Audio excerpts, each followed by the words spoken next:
13, 14, 15, 16, 17, 18, 19, 20. All right. Well, I've been accused of not hitting record as recently as the last episode. So I just figured I would count in unison with the timer in the upper left-hand corner to show Mr. Manuel Perfect Flores that I, in fact, do my job. You do your job. You like that? Doo-doo. You Doo-doo. said it. You watch a lot of Beavis and Butthead with the kids over here, and so doo-doo must be pointed out. Episode 69, 69, 69. That is 696,696 of the Too Thick Pod, your home for all things sports, cards, and levity. I am Michael Buffer, joined as always by my son, the more handsome, the more attractive, the more well-paid Bruce Buffer. Bruce, good evening. Thank you. My name's Bruce, I guess, Buffer, and you threw me for a loop here. Welcome to Thicc. I'm excited. We got some stuff to talk about. Me, eBay negotiations, Jeremy's pickups, and some NFL talk, baby. One's happy, one's not so happy. And let's not forget what most people are tuning in for. Yes. Thickest of the week. Ooh, page 2 of Overtake My Heart of Daniel Thick Neck Daniel Ricciardo by the esteemed Nobel Peace Prize, New York Times bestseller, Anita Driver. I got some DMs saying that they were hot and sticky when you were reading that last week. So have you ever seen The Family Guy where Peter reads erotica? Yeah. And like the one guy's like driving his car and he's like, whoa, this is hot. And he takes off his shirt, gets in a car accident. Yeah. I could see Matt 504 doing that. So oh yeah, definitely.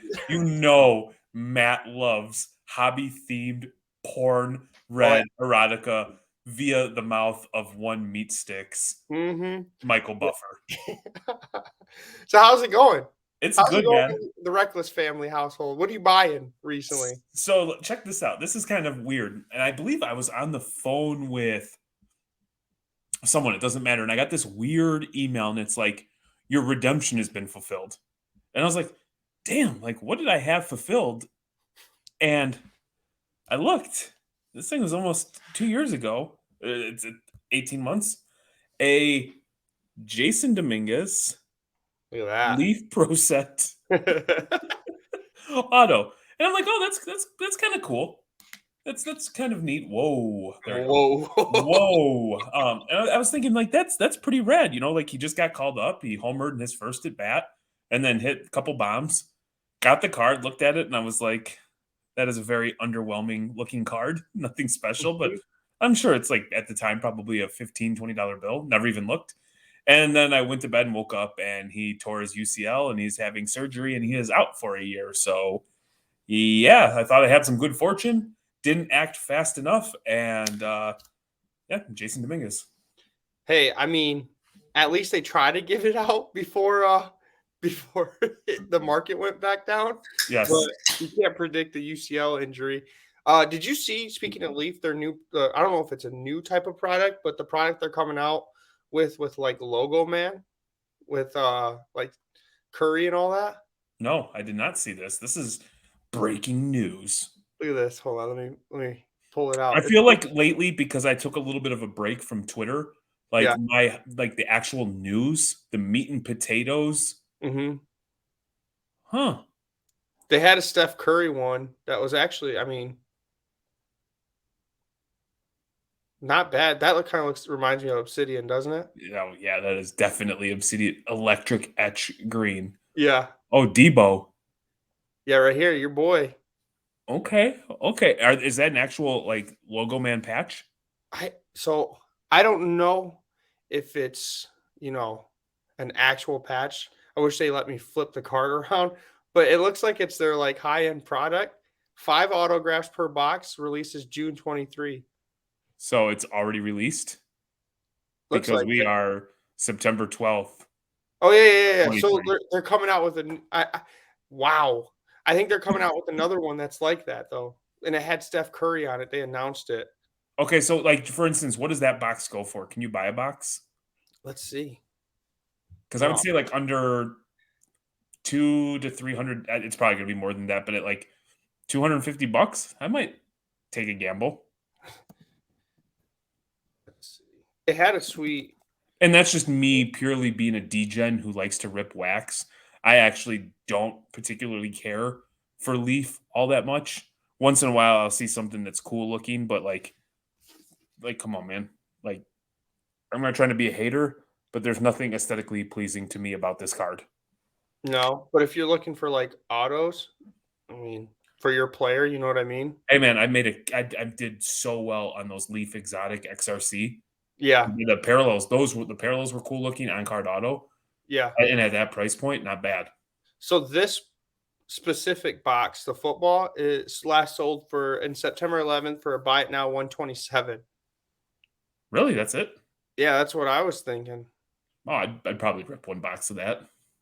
Yeah, I wish I could find the actual. I'll keep looking while you talk, and if I find that Steph Curry, I'll bring it up. Well, let me put it into perspective. I drove through Chicago earlier this week, and I stopped at Mark's Card Shop. And if you're not familiar with Mark, check out one of our early episodes of the Too Thick Pod when Mark pulled the Mac Jones 1 of 1, Hmm. and we had him on. It was a big hoopla. Have become very good friends with Mark over the years, but I stopped by his shop and always love to support small business, support in any way possible. And I was looking to buy. So as I was making up my mind what I was going to purchase, I decided to buy, rip some packs. I was ripping packs of Mosaic that was released that day for $35 a pack. Hmm. So I could have had a whole box of that for essentially the cost of 3.5 to 4 packs. So at that price point, at like $125, I'd take a gamble.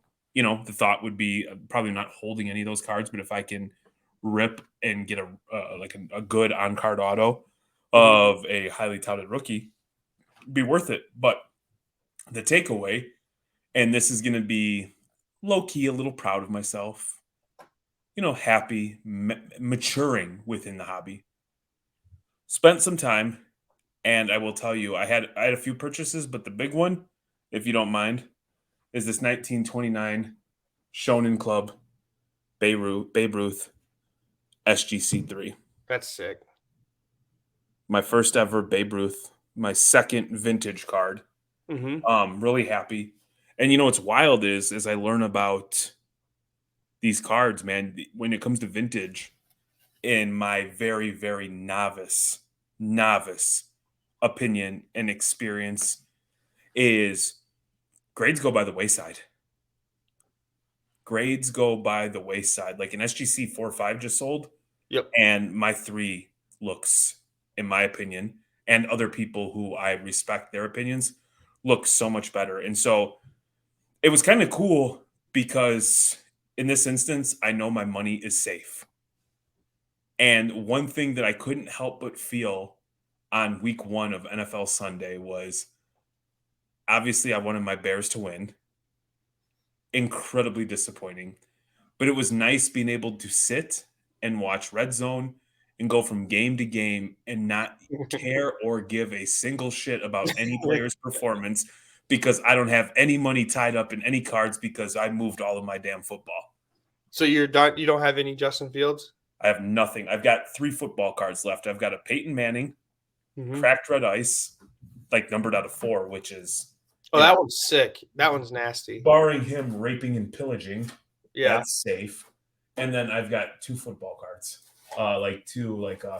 Aiden Hutchinson, Trayvon Walker, rookie patch autos That's out of cool. 15, and then Sauce and Kyle Hamilton. Wasn't Trayvon Walker the second pick or third pick Yep. or And something then like that?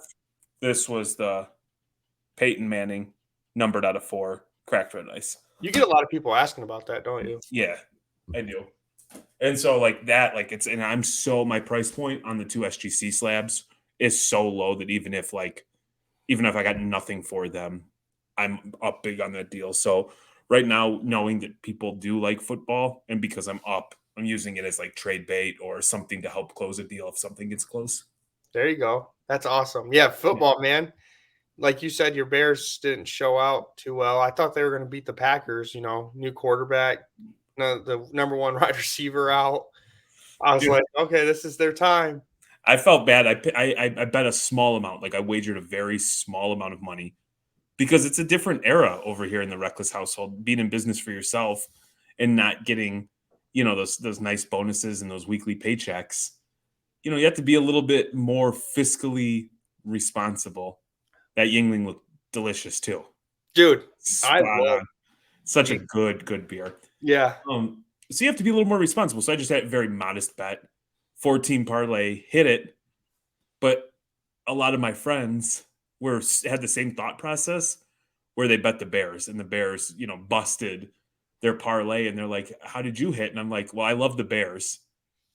And emotions get involved, right? So Yep. I remove emotion and don't fuck with them because obviously my judgment gets cloudy. I thought we were going to see a much better team. I still think we will, but it's just an abysmal performance. We've seen we've seen a lot like a season with Justin Fields. How do you feel like you think he's your guy? Like the throwing ability scares me on him. Or is it the offensive line? More of the offensive line. Offensive line, new coordinator, Okay. new pieces. I think it's going to take time. And there's this like lazy narrative that he loves to run. He's a natural runner. If you look back, he Yeah. ran out of necessity. He's not a run first quarterback. And No. so I think credit to the Packers. I think that there was just this assumption that without Aaron Rodgers, they were going to fall apart. And by any report, anything that you listen to coming out of Hallis Hall for the Bears, Dob Bears was that DJ Moore is the best player on the football field, is the best player on the team, consummate professional, and Alexander, the impressive cornerback from the Packers, outside of one drive where he had 2 catches, Yep. shut him down. He did. He was shut down. And so when you take away that weapon, what are you going to do? Hey, Yeah. they lost. Well, it'll be interesting to see what they do in Tampa this week. And, there's going to be overreactions, right? You used to do an overreaction show. And I wanted to say I look forward to the overreactions, but I didn't want to plug a show that was no longer. Yeah. Yeah. No, I did. That's actually good if I bring it back to the too thick type of There world. you go. Yeah, there is a lot of overreactions with Justin Fields. There's a one with Josh Allen because Yes. what he did. But yeah, I love like the week one and everyone's just like, that meme where someone's sitting and they're all running because it's like a fire with paper. That's what it reminds me of at week one if something doesn't go right. So I know it's sports cards levity, and I have no problem talking sports, but I thought we were on the verge of having a good conversation card related Yeah. because I had shared like the peace of mind of like, oh shit.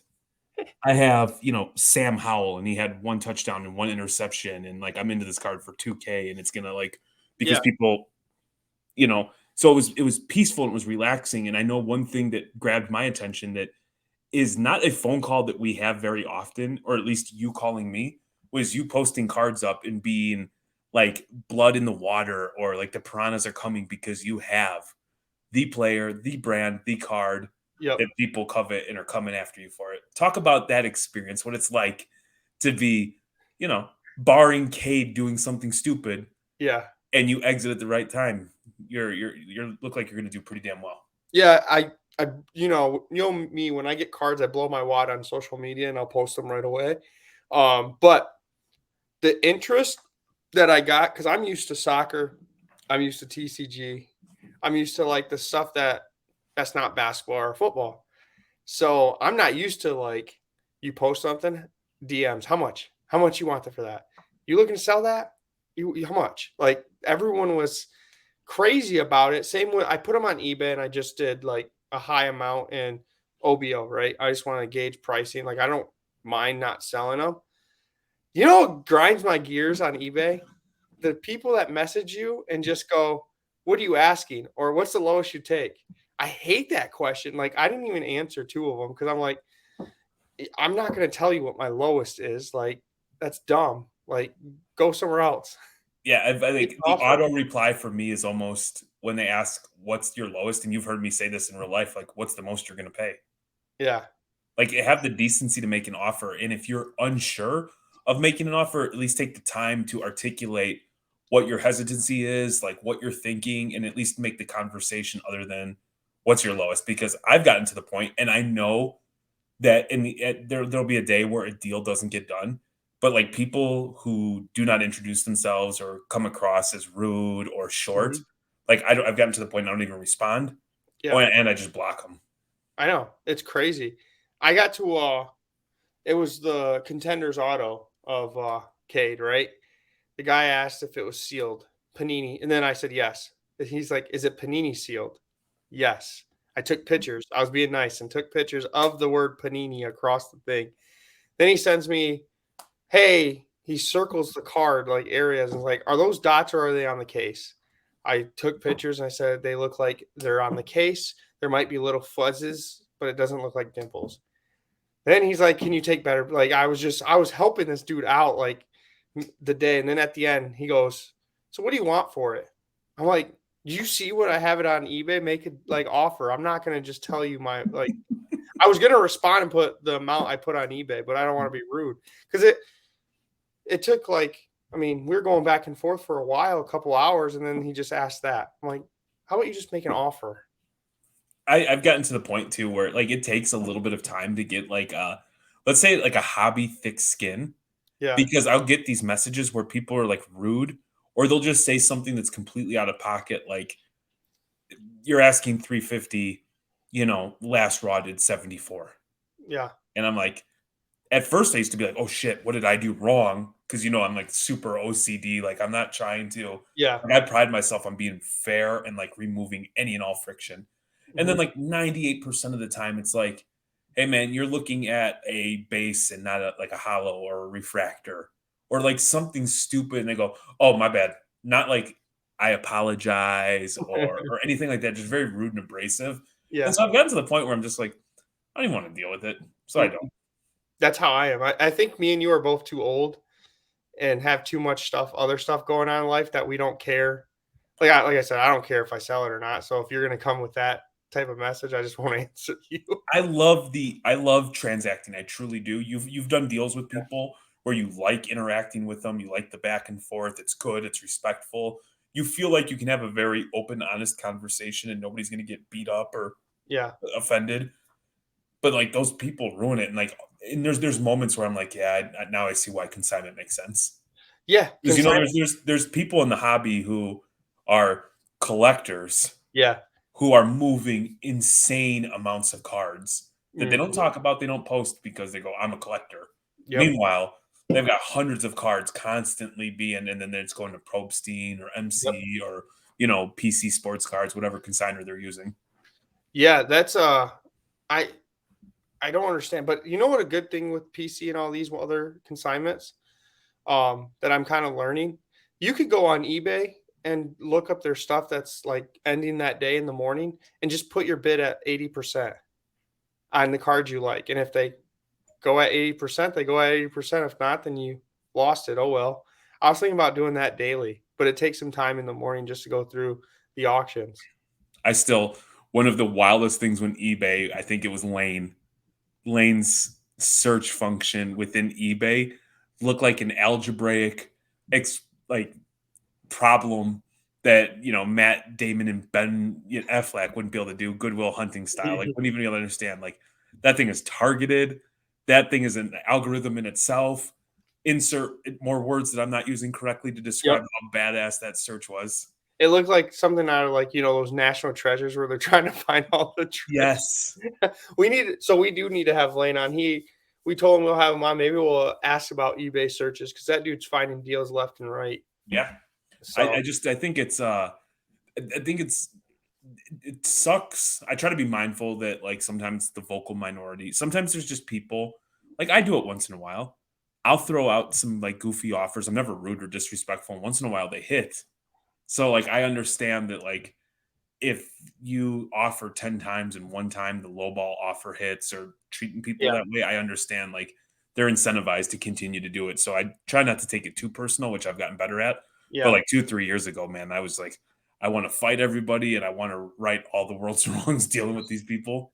I think it's I learned that I like negotiating in person at card shows rather than on eBay or Veriswap or any of the other like online, because a lot of people don't see you as a person when you're selling on eBay, and when you meet them in person, it seems like it's a lot smoother. You get to know people. Yeah, Veriswap, if you want to talk about a frustration, is people will be quick to be critical. Hey, you've got this card marked at 750, lasted 714.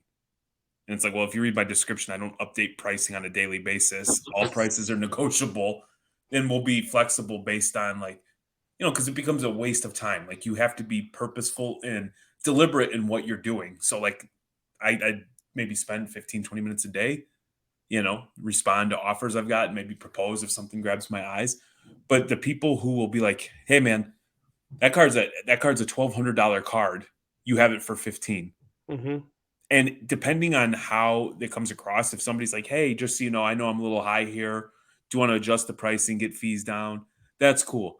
But when the person like attacks you, Mm-hmm. but then you go and like a quick search of their cards and everything's like 2 and 3x comps. Yep. I always like my things like, so if we're going to play by those rules for me, shouldn't those be applicable for you? To Yep. which then they go silent and.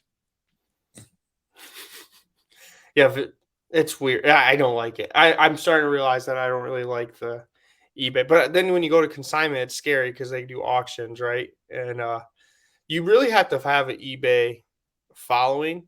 I found that if you do your promotion and do it at 2.1%, so that makes it like 15% total if you promote it. Actually helps a ton. They Does try it? they try to get you of that 12%, and but if you limit it to 2.1, it'll reach some people. So I'm getting ready, and I think we're probably within a week or two. I'm hopeful a week. I have like 30 to 40 cards that there's this new service where essentially through our group sub or TNT, Yep. you can submit cards, no cost upfront. PSA grades them and they go immediately into Golden's weekly auction. And then the cards sell and then they take out their grading fees from that. Mm-hmm. I'm interested to see how this goes because I that's one auction house that I've never bid on. I've spent maybe a grand total of 45 minutes ever browsing the website. And it's usually like when there was a massive card selling and you're just following along to see like Yep. how high and how crazy is this stuff going to get. So I will share that and I will because I'm interested to see because I've heard some horror stories about them not labeling cards that are autographed, not Yep. labeling that they're numbered, unique features about the car, case hit. And so I'm curious to see what that looks like because it would be incredibly disappointing if I take a card and let's just say it as a PSA 10, it's a $150 card, and they don't properly title it. Yes, that would bug me. Because my fear is with some of these people, it's quantity over quality. And the hobby is proven time and time again where big hobby, let's call it big hobby instead of big pharma, can treat all of us like shit. Yep. We're not going to do anything about it. We'll get distracted by something else and it will continue. Mm-hmm. Think about grading, my man. Think about like, hey, you're paying for a service where they tell you estimated 20 to 30 days. And your cards are gone for 2 years. You don't get a I'm sorry, you don't get 5% off, you don't get a coupon, you don't get 5 minutes on the phone with the manager, you don't get a free salad on your next visit, you don't get free, whatever. They just tell you, "Oh well, tough, deal with it." Think about like when McDonald's messes up your order Oh yeah. or Dairy Queen or Doesn't get whatever fast food establishment you frequent or some of these places when they don't come through like if a flight is delayed, Oh yeah, you're you're throwing entitled it. to credit. You Yeah. can get vouchers. In the hobby, they're like, "Nah, fam, you're good. You're gonna take it on the chin because you're a little biatch who's not gonna do anything." And you know what? They're right. Yeah. I mean, they screwed a lot of people in 2021 or 2021's base game. In all fairness, I'm just a little bit bitter because at one point I had like 200 Kobe White base Yeah. Prism cards that were like got up to like $200 and I'd already spent that money. Yeah. It's pretty rough. I'm glad wasn't into grading at that point. in my lifetime. I was always too scared to send it. I look back, and at that time, I was like submitting through Sports Card Mafia out of California, Yeah. and I remember we did a few orders. They came back, and like when the market was really jumping, and his base prisms were going for like 200, Isn't that and crazy? I was like, oh my god! And like the last order, like, and I was so like green and like naive. I really didn't understand the true inner workings of the hobby. I Yeah. was like, damn, that last order, same submission level, took 2.5 months. Mm-hmm. So I got to week 10 on this one, and I'm like, okay, every day I'm checking comps, like, ooh, 202 at bids, ooh, 225 best offer, ooh, whatever the number was. And I'm like, man, if even like 10% of these gem, and Yeah. at that point, my expectation for a gem rate was like 50 to 75%. Bro, let me tell you, I had that money spent. I'm like, okay, so cool. I will get the Lambo. I Yep. will get, like, obviously Put it exactly on for credit. effect. Yeah. Little did I know, I would watch that go from 200 to 175 to 150 to 125 to 100 to 75 to 80 to the point where, man, you smile at me, you get a free Kobe White slab. Did you is that your biggest like loss? Would you say is Kobe No, White? I didn't lose on that. Oh, you didn't? What's one card that you remember went down like drastically like after you got it? I got one in mind. I just want to That your biggest loss? yeah, not lost, but it was like once I bought it, I think I bought it at peak and it just went vroom. No, I will say, if you can see right here, Yeah. that's the entire outside of the 1 of 1 in the gold out of 10, the Kobe White My House insert set. Oh yeah. I have all of those in PSA 10. There's a gold for like $3,000, and the guy won't budge. And there's another gold where I've just recently been negotiating. The guy's at 600. I Yeah. set the highs on all those. I was paid like $400 or $500 a card, and I bet you like they're like at best worth like $100. So from like if I were to sell those right Yeah. now, complete L. So mine was Kobe Bryant Topps rookie card, PSA 9. And I bought it 2 weeks before, or probably a week before his Hall of Fame, because I was like, oh, he's gonna go, because this is back in 2020. You're like, it's gonna go back up. The thing's gonna go to 1,200. I bought it for 900. At right after the Hall of Fame, that thing dropped to like 600, and I was like, that was like my first like realization, like, oh boy, I could lose money in cards. Man, that is a good. I've never, that seems like something would be talked about a lot. Obviously, anytime buying wax, I've always gotten smoked on buying wax. The obsidian that you ripped, like, Oh, brutal. Fucking points. yeah, dude. Oh. I'm sorry. I mean, like, obviously, like, if P will, like, I'm, you heard me talk about it. Like, do I ever consider selling?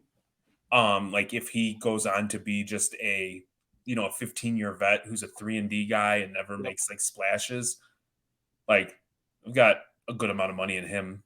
But I like his cards, and now I'm kind of getting to the point where I might want to be like an all-time super collector. There you go. I mean, you pretty much are. I mean, check this out. These aren't even posted on Insta yet. So we've got, maybe some of them are. That's sick. 1 of 1. Did you, while you're 1 of showing 1. that, here, hold on, I gotta show the people. Blue Shimmer out of 35. This one I think Courtney's going to post tonight. Gold vinyl, 1 of 1. That's sick. And then obviously we've got like the flawless vertical out of 5. Just scooped up the tie-dye RPA out of 25. Like green flux out of 5. I remember.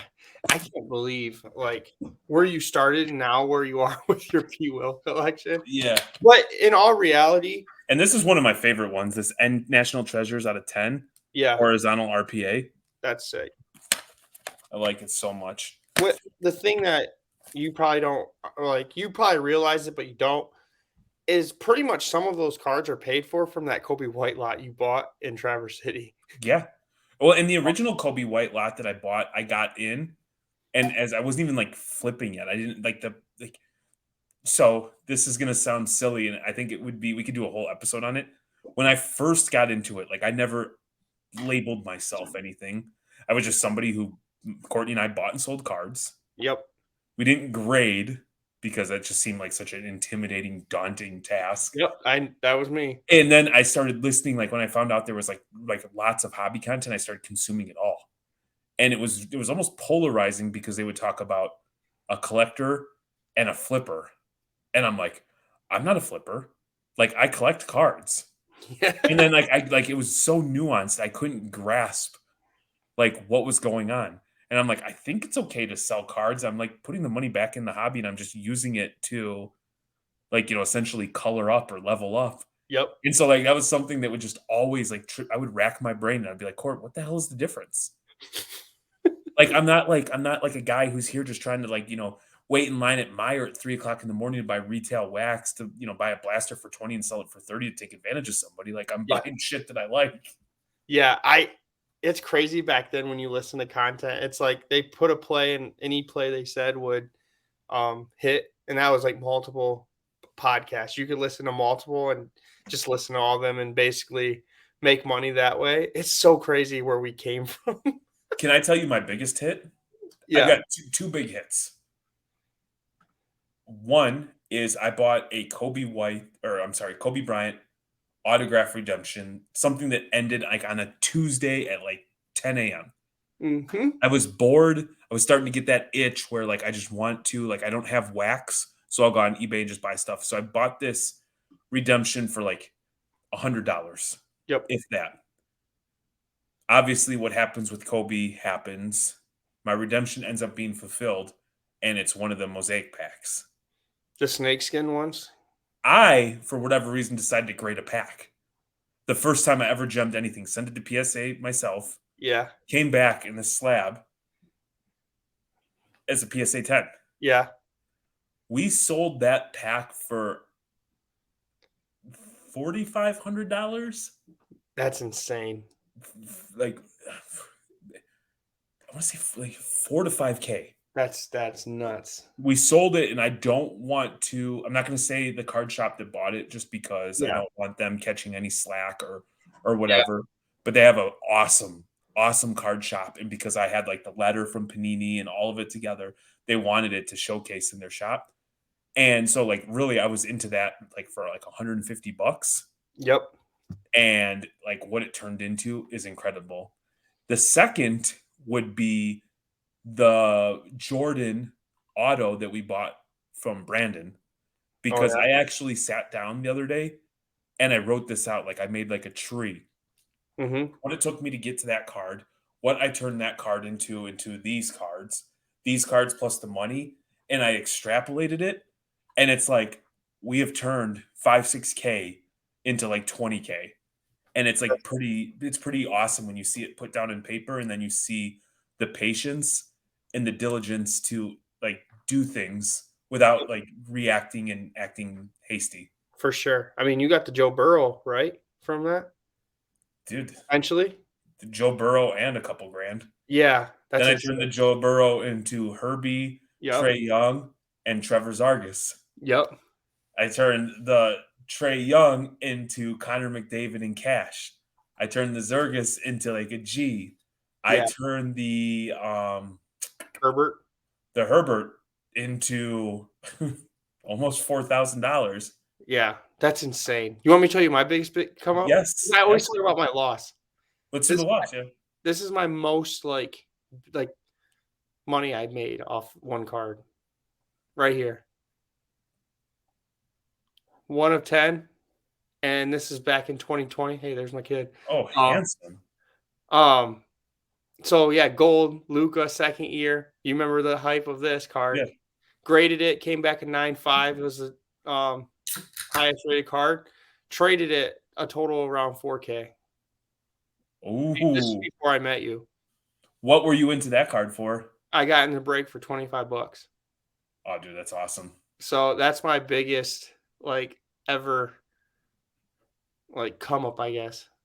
That is sweet. That kind of basically brought my hobby experience. That started it. That's what got me kind of hooked. I'm interested to hear. I want to hear from the Thicc, all the Tummy Sweat Juniors, Meat Stick Juniors, Stacks. Meat Stacks. Like, I want to know, what are your biggest come ups and what are your Yes. biggest L's? Yeah, because we basically just talked about ours right now. And I'm going to think about it some more. I'm sure, like, for sure, I've had a couple where, right away, like, and I've gotten really good, like, oh shit, like, I lost. Yep. I lost. That Lamar Jackson 1 of 1.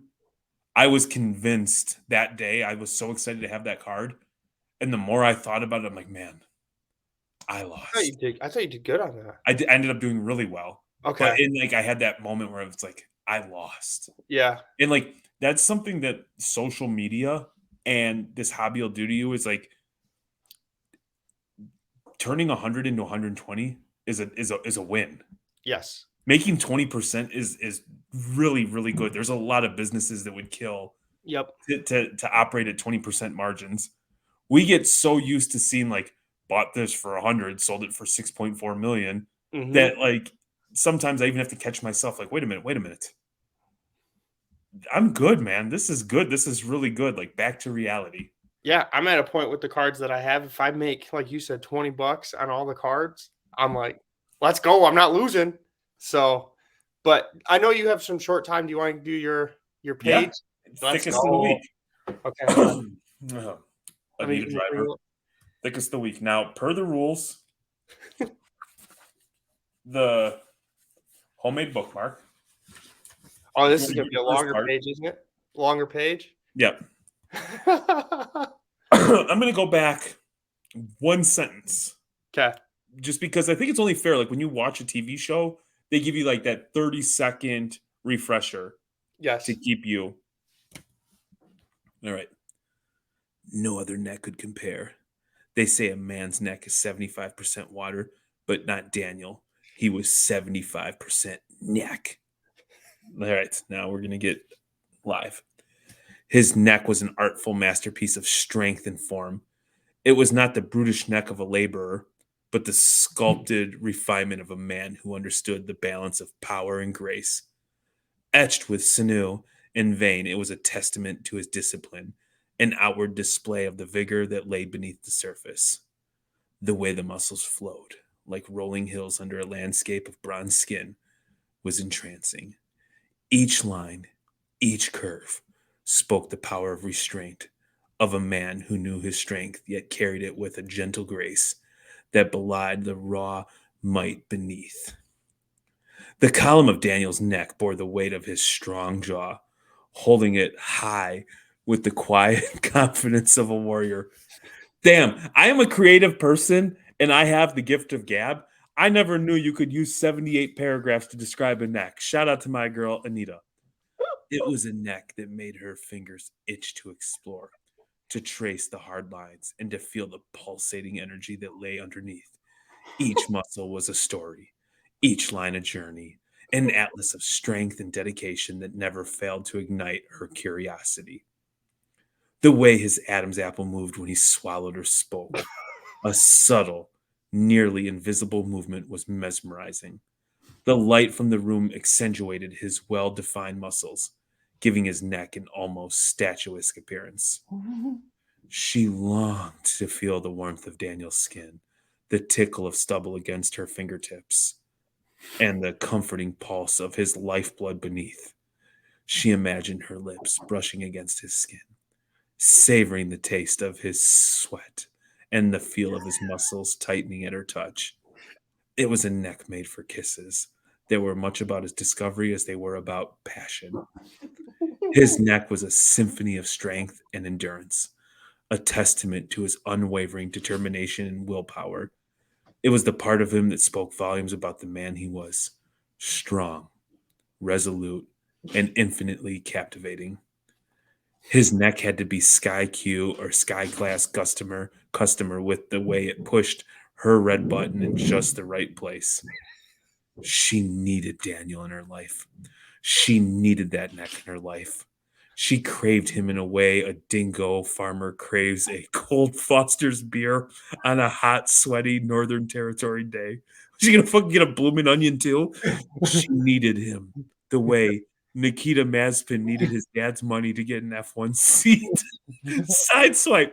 But he seemed like a faraway dream. Whew. Jeremy. Whew. So I just want to let the Thickelos know that this is an honor that Jeremy's reading this book, because back in school, you know, when you have to go around the school and classroom and read, Jeremy said, I'm not reading anything, and just walked out of the classroom. So this is an honor to hear Jeremy read. So can I tell you something? This is a true story. In school, I had this teacher who was fascinated by me because like I was like the most like Mysterious. I do think there was a level of mystery. So like I played sports, but I didn't hang out with the jocks because they were a bunch of idiots. Yep. I liked music, but I didn't do drugs. Yep. And then like my sense of humor fell in line with like, you know, like the nerds and like the dorks because, you know, the boy is intelligent. Yes. So I am this kid walking around, tattoo, long braided hair, respectful, but like outwardly, if you the appearance, you form like this kid's a hoodlum. Super Yeah. respectful, super flirty with all the teachers, you know, always dapping it up, but I skipped class all the time. And so I learned that you could tell the deans, like, hey, if you don't come to class, we're going to give you a detention. And I'd be like, well, I don't show up to school. I'm sure as hell not showing up to a detention. And they're like, well, you'll get suspended. And I'm like, so I get what I want. And Yeah. they're just like, because I was always respectful. I was never rude. I was never Yeah. that kid. So I had a teacher one day. She was just like, she's like, I love you. Like, how do you do this? Because I would just like show up. I would grace everybody with my presence, and I'd be like, yeah, I didn't do homework, or I'm not prepared for Yeah. this test, or there's a Cubs game on today. So like, peace. Yeah. And the Cubbies, happy PCA day. And so like I got to like she would interrupt class, and I got to tell the kids like how I'd finesse it. And I'm sure they were like, what the hell's going on? Yeah. So the teachers didn't realize that back in the day, if you just told Jeremy he couldn't do his homework, or he couldn't get an A, then Jeremy would have gotten an A and would have done his homework. I did. I had one teacher say that like, and he's like, you've used all your absences. You'll never pass my class, Mr. Reckline. And I made it a point. I know. Even on days when I skipped, I would show up and I fucking freak the class. So I operate, and I don't know why. And Courtney's the only one that's like really learned the skill to use it against me. That like I will do anything to spite someone. So Yep. like the quick thing is like to tell me I can't do something because Yep. by default I have to do it. So like sometimes we get into these like things where we're having like a Mexican standoff, and like she'll say something, I'm like, come on, Court, please don't do this to me, and don't do this to you. Yes. Because you know at the end of the day, I'm gonna do whatever it has to do to show you that Yeah. the fucking sack is big. They could have easily made you do work. They could have tricked your brain, but your brain would have been like, I'm gonna show them. But in all reality, they're getting what they want. So one of the best history teachers I ever had, his name was Mr. Doak. Yeah. Okay. And not saying anything negative about this guy, but he was a former NFL player. Yeah. He was roommates during a Chicago Bears training camp with Glenn Jacobs. Mm-hmm. Do you know who Glenn Jacobs is? Mm-mm. Mayor Glenn Jacobs, who for a brief point in his time was known as Mr. Hellfire and Brimstone Kane. Oh, that's Glenn Jacobs? Oh, yeah. Okay. So to put in perspective, like Mr. Doak was a big, imposing guy. Yes. And so when he wasn't harassing me to play football for the high school team, he was like, in my class, if you think you need to do 100, you have to do 150. If you need to do 200, you have to do 300. Yep. And I went on to get like legitimately like 103% in that class because one, he was a grown ass man who was an imposing figure. And guess what? I was smart enough not to have altercations with him. So I shut the fuck up. I showed up on time. I did what I was told. I excelled. Okay, so that's the next option. If you're not going to confuse Jeremy with his own logic, you have to just be a big brute. Yeah, he was definitely like I would I don't know what it's like as like a 15, 16, 17-year-old Jeremy, but I can admit now as I'm older, he was the alpha in the room. And so like, you know, sometimes you just understand he's the leader of the pack. It's not worth giving him attitude. Because I would watch like, you know, those like the stoners or the idiot kids, like, you know, just get absolutely slaughtered. And not exactly the smartest kid, but I was smart enough to recognize I don't want any of that. So You had that street knowledge. You knew like the boss, you don't mess with the boss. You go mess with the other ones. I was clever and street smart. A Yes. hell of a lot before I was ever book smart. Yeah, exactly. So what I need everybody to do, I need you to continue to lead those Google reviews. Feed the algorithm, like, subscribe, smash our Thicc neck subscription button. Neck. Hit that neck. and tell us in the comments, what is your biggest come up? What is your biggest loss? And I'll tell you what, if Manny's down, we will get you on so you can share your story and you can be part of Too Thicc Mania. I like it. You just got to wear a Speedo if you're going to come on. I mean, if you're reading this, you're going to be pantsless. Exactly. So, I hope you guys enjoyed your hobby release, and we will be back soon. Peace.